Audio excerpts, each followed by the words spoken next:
Now, you may not know this story, but I think it's great. It's about generosity and the fruits of generosity, and it's quite fun. I found it in this storybook, which is Usborne Illustrated Stories for Children, and it's called John and the Green Troll. That's a fairly straightforward title, isn't it? Once there was a poor farmer. His wife was dead. He lived with his only son John near the mountains in Scotland. In the spring and summer, John and his father worked hard in the fields. Can you see John trying to take a tree out there? Tree out by its roots, and can you see the mountains in the background? And in the autumn, they shut up the farm and went down to the sea to fish. But one year, John's father felt too old for the trip. "You'll have to go alone," he said to John. "Take good care of yourself." "Don't worry, I will," said John as he drove away in a cart. "Just remember one thing," his father warned. "Don't stop at the big black rock.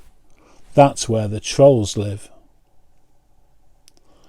As John drove up a rocky mountain path, the sky grew dark.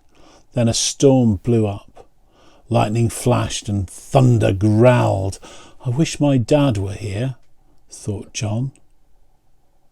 At last he saw a big black rock.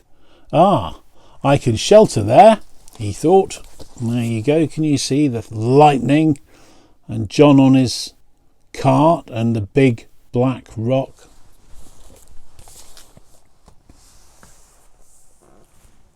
What did John's father say to him? John had forgotten his father's warning. He was just glad to be out of the storm. He sat down outside a cave and unpacked his sack. "Time for supper," he said to himself.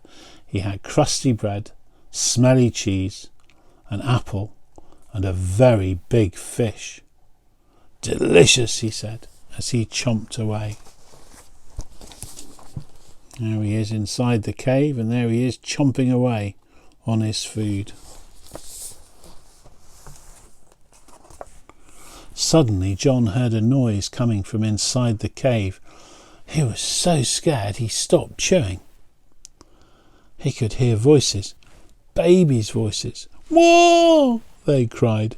"We're hungry!" John quickly picked up the fish, cut it in half, and he threw both halves into the cave. "Here, eat these," he called. The crying stopped at once. "Phew," said John. "Thank goodness for that." He was almost asleep when a giant shadow fell over him. Goodness me, can you see that shadow? John looked up. A troll! A troll was coming for him. "I smell a man," said a low, rumbling voice.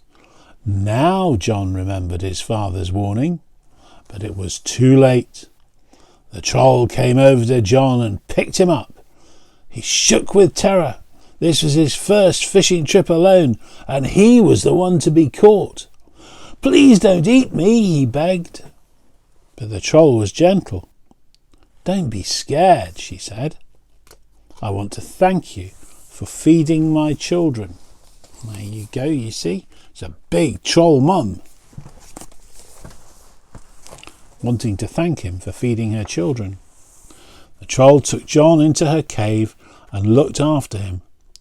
She even gave him her children's bed. It was lumpy, but John slept well.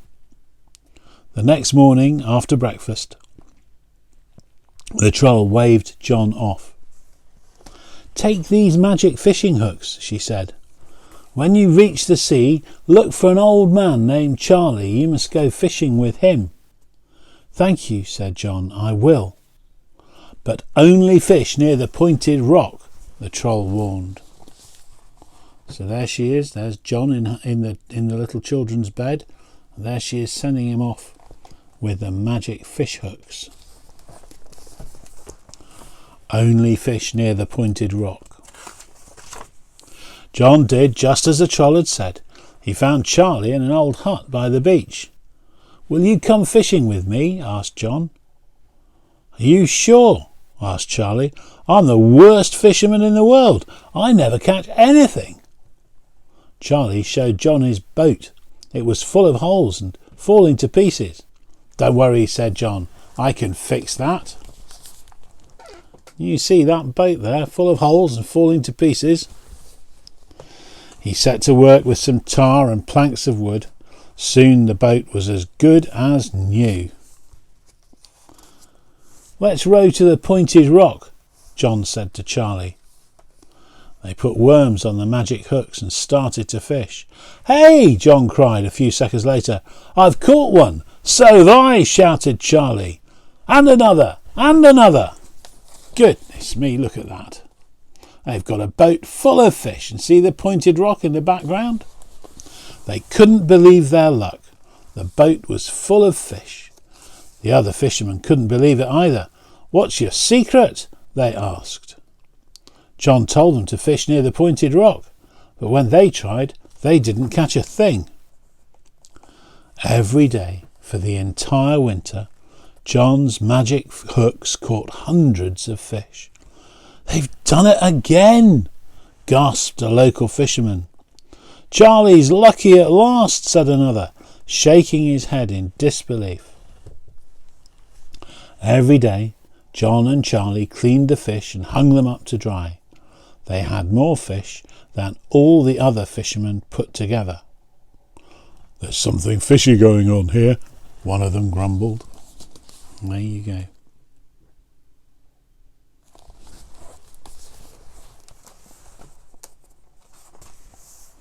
When spring came, it was time for John to go home.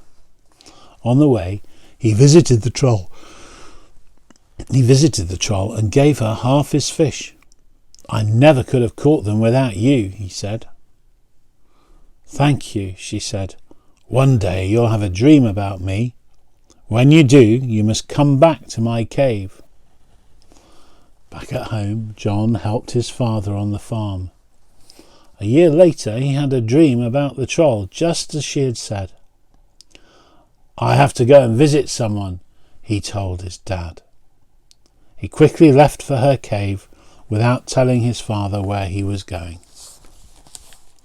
There's the troll telling him that he'll have a dream about her, and there he is telling his dad that he's got to go and meet someone. Remember, he didn't tell his dad where he was going. At last he reached the cave. He peered inside. "Hello," he called. "Is anybody home?" There was no answer. John crept into the cave. It was empty, except for 2 chests. "Are they for me?" John wondered. What could be inside? He put the chests on his cart and took them home. When he opened them, he found piles of treasure and gold. John and his father were so rich they never had to work again. "Hip, hip, hooray!" they cheered. John never told his father where the money had come from.